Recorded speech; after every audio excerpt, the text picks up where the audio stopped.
Have you ever felt that tightness in your chest during training? That unsettling voice urging you to stop? You're not alone.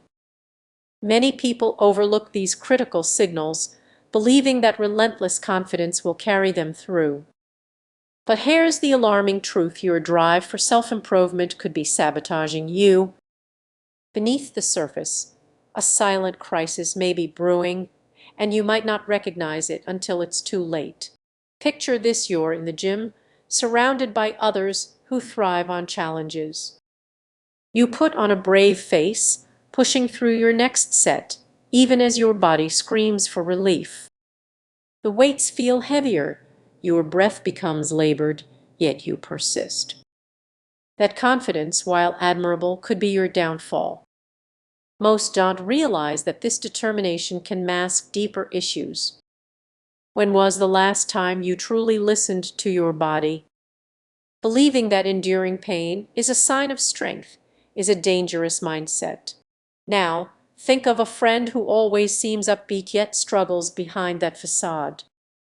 They show up to every session, but exhaustion is creeping in. We often wear this mask, convincing ourselves that everything is fine while stress silently erodes our resilience. What if your confidence is blinding you? Ignoring those stress signals might lead you straight to failure. The very confidence you cherish could trap you in a cycle of burnout. Pushing through month after month without addressing your inner turmoil can lead to dread surrounding your training, a loss of joy, and suddenly that confidence feels like a heavy burden. This is the hidden cost of neglecting your own needs. So what can you do? Start by tuning in.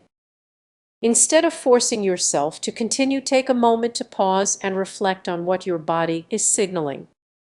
Sometimes the strongest choice is to step back, reassess, and adjust your approach. Remember, confidence is a double-edged sword. It can propel you forward, but it can also plunge you into a whirlwind of stress if you are not vigilant. The next time you feel that urge to push through, take a deep breath and listen.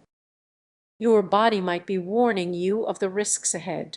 Have you ever felt like you were screaming inside while staying completely silent on the outside? It's a strange sensation, right? The challenge of asserting yourself can feel like walking a tightrope, balancing between confidence and chaos. Many people don't realize the hidden dangers in their pursuit of assertiveness. You might think you're making strides, but subtle pitfalls can derail your self-improvement journey. Imagine this: you're in a meeting where everyone is talking over one another. You muster the courage to speak up. You leave feeling defeated. The truth is, confidence can sometimes mask deeper issues, causing you to falter when it counts. What if I told you that the very things you think are helping you could actually be holding you back? Over-asserting can be just as detrimental as not asserting at all. Picture a conversation where you dominate the discussion, leaving others feeling overlooked. It's not just about speaking up, it's about fostering genuine dialogue. Do you recognize that feeling of dread before speaking up? That's a significant red flag. If you're feeling anxious instead of empowered, it's time to pause and reflect. There's a fine line between confidence and overconfidence, and crossing it can lead to alienation. Let's not forget the classic nice guy or nice girl scenario.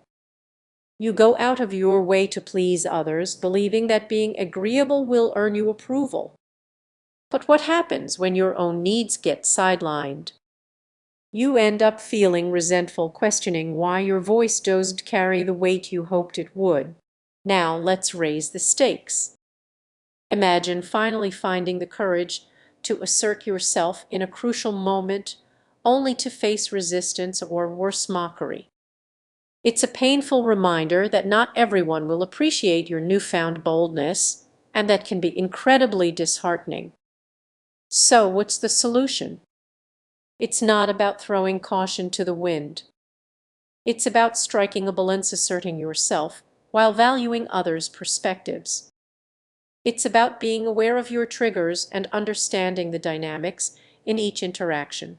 Before we wrap up, take a moment to reflect.